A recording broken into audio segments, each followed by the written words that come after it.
gonna start off the video with some freebie cards, although I think I already have that card. But oh well, it's nice. And another deck change. Because since I've continually cut out me getting all the new cards and being a new pack, I'm just abridging it to this, and I was like, oh wait, I forgot, I need to look up both the monsters and the spell and trap cards. Because yeah, it is not very easy trying to make a deck with balanced monster cards and spell cards, especially when you get into gigantic decks like the ones I always make. That's just something that's been carried over from Yu-Gi-Oh! GX Duel Academy, the Game Boy version game, in case you haven't remembered that. Now, a few things to note is, yes, you have to fight Dimitri, who's totally not Yugi. Well, actually he isn't Yugi, he is indeed a different character, it's just they made him to look just like Yugi Muto. Well, Yami, Autem, that guy, the Pharaoh, whoever you want to call him. So that it would make sense that he would want to steal Yugi's deck. Oh gasp, I've already given away what happens. No, it's not a big deal really. Now, as you can see in my hand, the middle card right now, I have a new spirit in my deck, Adhesive Explosive. Sadly, the card doesn't have that good of an effect because, if I remember correctly, last year was a first card game set card, and it has a better effect that's very similar to Adhesive Explosive. You can get multiple copies of it very early off, and it's just better overall because it deals direct damage to your opponent's life points equal to the attack of the card once it gets destroyed. Adhesive Explosive, less attack, less defense, meaning it's not even useful if you want to use it otherwise anyway. However, it has a really, really nice effect. Similar to Jerry Beans, man has a nice effect with the whole, he can make it so that more often you get presents and stuff from other duelists. Adhesive Explosive cuts down the time necessary for registering duelists. So that's good if you don't feel like beating the same guy over and over again. Now, as for Dimitri, he's actually a pretty good match for this part of the game. The biggest thing to worry about is that he has a quote-unquote watered-down version. I say this based off the guide I read. It says, oh, don't worry, it's just a watered-down version of Crawler's deck. Bull crap, it's still pretty good. So, you got that thing to worry about. And, I mean, Crawler's deck is pretty good. His Ancient Gear monsters are stupid powerful, not to mention have really good effect. And by Ancient Gear monsters, I'm talking about Ancient Gear Golem, because pretty much nothing else matters until Ancient Gear Golem. The Ancient Gear monster is actually pretty weak until Golem, because you got Ancient Gear Soldier, which is 1300 attack and defense. You got Ancient Gear, which is, I think, just a card that has a snazzy effect or something. It's really weak. In this game, you got Ancient Gear Engineer, which is 1500. And for some reason, they didn't include Ancient Gear Beast, which is 2000, I believe. And kind of odd, because then all he's stuck with for single tribute monsters for Ancient Gears are Ancient Gear Engineer, which isn't actually that good because of, like I said, 1500 for a tribute monster. Really makes you think, what were they thinking? But anyway, the problems with this guy's deck include the really good effects of the Ancient Gears, as well as all the support cards that this guy can pull for them. I mean, my goodness. Ancient Gear Castle, 300 boost, as well as gets a token every time you or opponent summons a monster, and then you can choose to sacrifice it for tributes, which means easy time to get Ancient Gear Golem, which also has a really good effect of defense piercing, as well as the ability to stop you from using trap cards to stop it. Redundant. Anyway. And yeah, there's just a lot of other equipped cards that you can use. I can't remember the name of the fusion card exactly, but there's a slightly new fusion involving the Ancient Gears, where it's Ancient Gear Golem plus I think just one other machine or Ancient Gear. Point is, that thing is very powerful, and I don't think it was introduced at this time, so sadly you can't really use it. But yeah, it really makes me wonder how Ancient Gears would fare now. But I haven't gone into the metagame of Yu-Gi-Oh! After 5Ds was introduced. And as you're watching right now, I still play these things. Now, Ancient Gear Fist is actually an interesting card in my opinion, because like the noble gases in the periodic table, it doesn't do much. I think what the effect is really saying is if you, the card that's equipped with, attacks the card, then it's destroyed at the end phase. But for some reason, you can attack him just fine and destroy him just fine, not have the effect go against you. Whereas you would think it should go against you. And now, just to show off Adhesive Explosive's effect, as well as get some spirit points for it so I can get more copies of the card, I'd allowed it to be summoned instead of, summoning a copy of Beta the Magnet Warrior, and all that nice stuff. Probably abridged the game, and I also decide to wait here so the effect can go off, and I don't think I would have beat him anyway. And plus it's nice to see any kind of trick he has up his sleeves, and then I can destroy him. Now, in case you're wondering why I have Tyrant Dragon, that I believe is still a holdover from Duel Academy because of the massive amounts of trap cards you have to deal with in that game.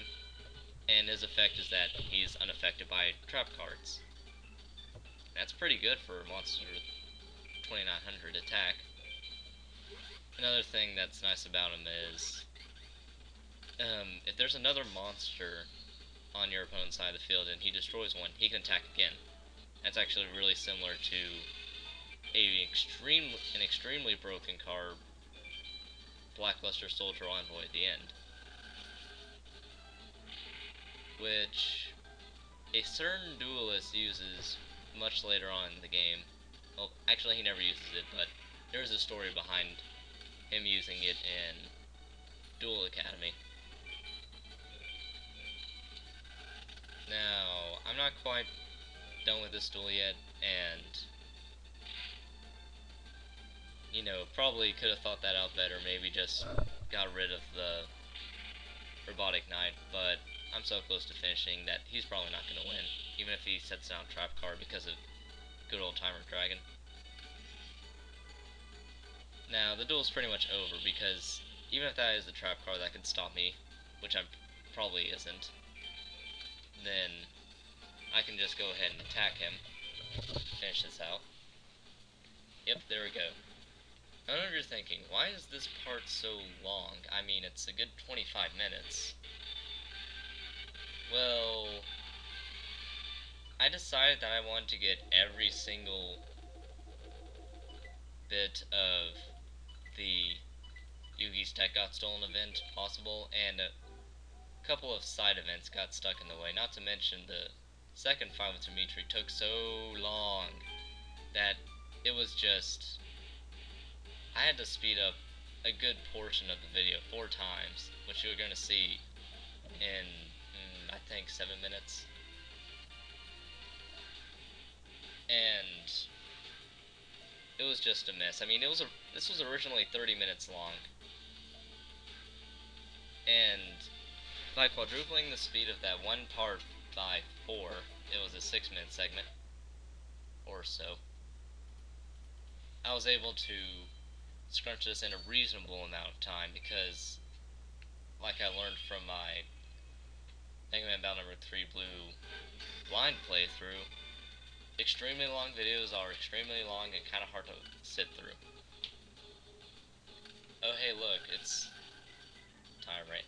No wait, I was about to call him Tyranno. It's crap, why can't I remember his name? It's the Dino guy, pretty much. Now I actually liked what they did with the dinosaur monsters in, you know, this set of Pokemon, because they actually introduced a lot of good ones. I mean, a lot of good ones. There, most of them, this guy has. Yeah, kind of scary. The biggest, and I mean absolute biggest fear you should have, is Ultimate Tyranno, which has 3,000 attack points. It has to attack, if possible, and just a very scary thing. I mean, it destroys all the things. So, sorry if I'm stuttering, it's just I keep on hearing stuff outside my door. Hope I'm not getting called, "Hey Ben, need you to do something for me." Okay, that's slide aside afterwards. So, in the first set of cards, you know, Rex Raptor was the main guy that used all the cards, and he wasn't that good. I mean, they made him into a big deal in the, you know, during the Pegasus saga, but his cards aren't that good. However, since Yu-Gi-Oh! Duels of the Roses went off the Broken Cards saga, he ended up being quite a challenge in that game. He was one of the first 2 people you fought in that game. Kinda scary. Well, if you go onto the good side. But you're probably gonna go on the good side anyway, because if you go on the bad side, you have to fight all the really, really strong guys, and I think the game assumes you're gonna go good side first, because, well, they hope that all humans are born good. So sadly I wasn't able to do much with this guy, because he couldn't summon any of his strong dinosaurs. The other one would be Superconductor Tyranno, 3300 base attack. Ugh. And I was able to get rid of Jurassic World before it became a problem. Also, his Gillosaurus, which Tyranno Hasselberry. I knew I was close, but oh well.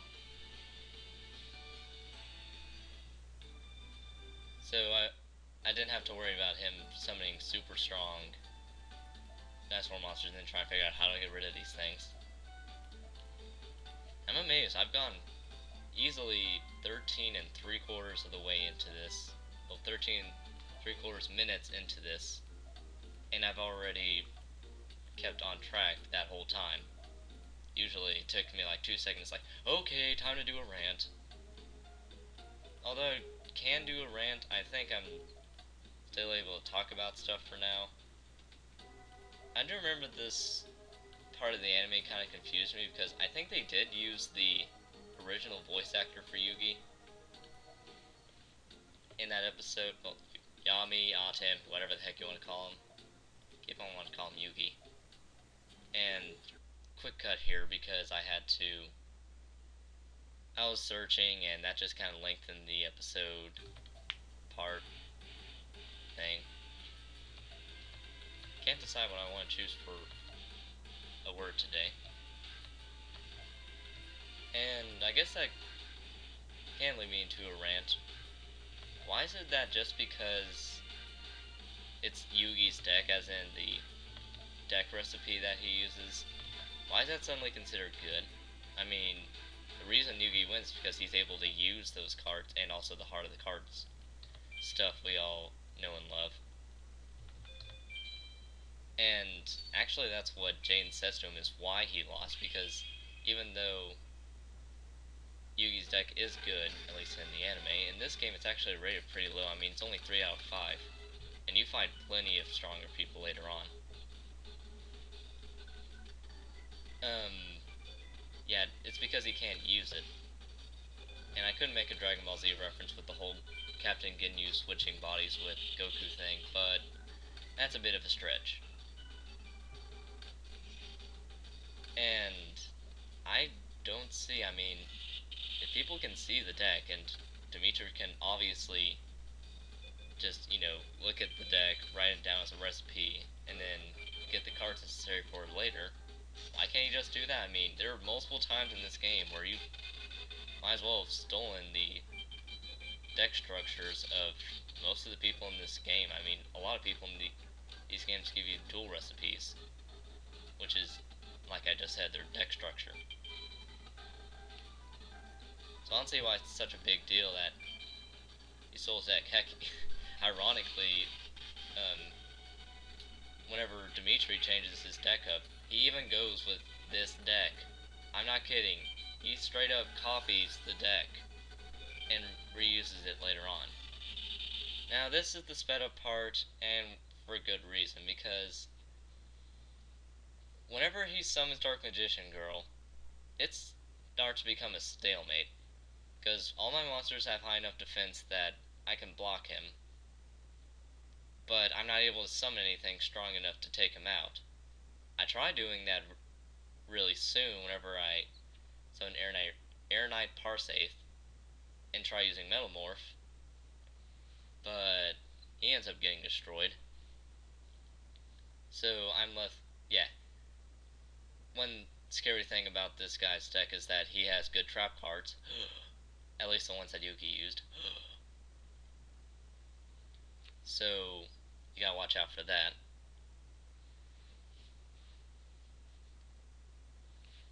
And yeah, then he summons that thing out, and I'm like, well, crap, now I have to get rid of that and summon Guardian Sphinx. Hey, I like Guardian Sphinx's effect. If you can flip summon him up, then you can,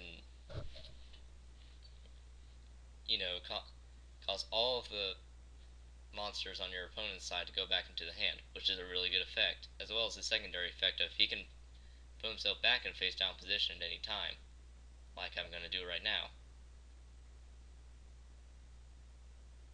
However, this ends up dragging out because then I put down Noxious Celtic Guardian, and he can't be destroyed by monsters with more than 2,000 attack points. And, he just keeps on summoning monsters, and they can't get rid of him. Well, not 2,000, 1,900 and higher, he can't be destroyed. Eventually, I get Gaia power out, and I'm finally able to beat down this guy's card because it gives me enough of an attack boost that I can use both Obnoxious Celtic Guardian and Guardian Sphinx. So this duel finally stops being boring, does something, and then I pull this really complicated maneuver to be able to get rid of all of his cards, because if I can remember the aura correctly, I take control of his Dark Magician Girl, summon Gamma the Magnet Warrior, I attack with Dark Magician Girl, destroy Dark Magician Girl, mirror match, they both get destroyed, and then I realize, I'm gonna hold off on destroying that skilled Dark Magician because I think that my Obnoxious Celtic Guardian can't get destroyed. Well, will get destroyed. It can't. Because since it can't be destroyed by a monster with 1900 attack or more, then I get lucky enough to keep that effect even when he has high attacks, so pretty much like Kishido's Spirit, he can't get destroyed if he attacks a monster with the same attack. I also get lucky whenever I choose correctly with magical hats, get rid of Chimera. then he finagles the whole thing by summoning back one of the monsters. I'm like, well, crap, I still need to get rid of that Dark Magician girl. And then I ended up by just biting the bullet, at least I thought back then, and destroying that skilled Dark Magician, which is a bad thing because if he gets 3 spell counters on that thing, just use a spell card and that's how you add spell counters, then he gets to summon Dark Magician, which would probably annihilate my team. And there we go. I get rid of pretty much his whole side of the field. And thankfully he can't do too much to me. Sure, he futilely tries to give me some damage, but it doesn't do much. It's not very effective. Now, I guess one thing I could talk about real quick while this duel's just kind of winding down is this whole Coney 2012 business. You see, I like the idea that it poses, you know, telling everybody about these crazy African dictators or madmen that are just, like I said, crazy and stuff like that. However, they chose the wrong guy, because you can look just not very far at all and you'll see that I almost called him Coney 2012. Coney isn't doing much. I mean, think about the other African dictators or madmen out there that are doing much, like, I guess there's Robert Mugabe, Zimbabwe, kind of starving his people, dictator and all that. So, the whole idea of Coney using children in his army is kind of blown out of proportion because, like I said, he's not doing much. I mean, if anyone's ever read the book Long Way Gone, you'll hear that Cote d'Ivoire has a similar problem, and no one paid attention to it, probably because no one released a documentary on it. And I'm not going to get into the whole what is invisible children doing with the money, because I'm an optimist. I'll believe that. I just said I was an optimist, not an optimist. Yes, I'm definitely an Autobot. Anyway, I'm an optimist. I believe that they're actually using the money for good, although you wonder what they're using the money for good with, because, you know, he isn't doing much. I don't know. The point is, Going 2012 is a good idea, but they need to choose more active people. They need to get those things out a little bit quicker, because the good old long documentary that was released a while ago is actually, like I just said, old. It's like,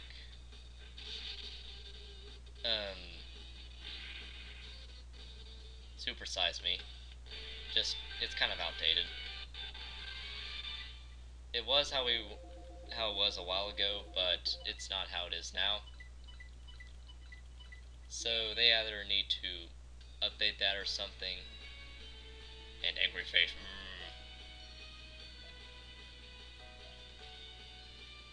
And so with that, Dimitri gives back the deck, although what people did not know was that he memorized the deck recipe for that, and will end up copying it much later.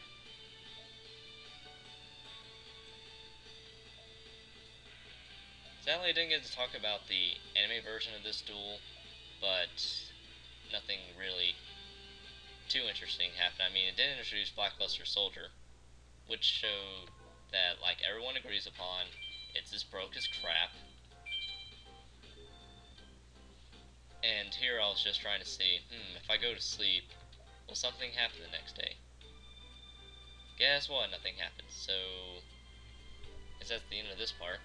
Sorry if I'm taking so long in between these. Now that I'm in summer, I should be doing these more often.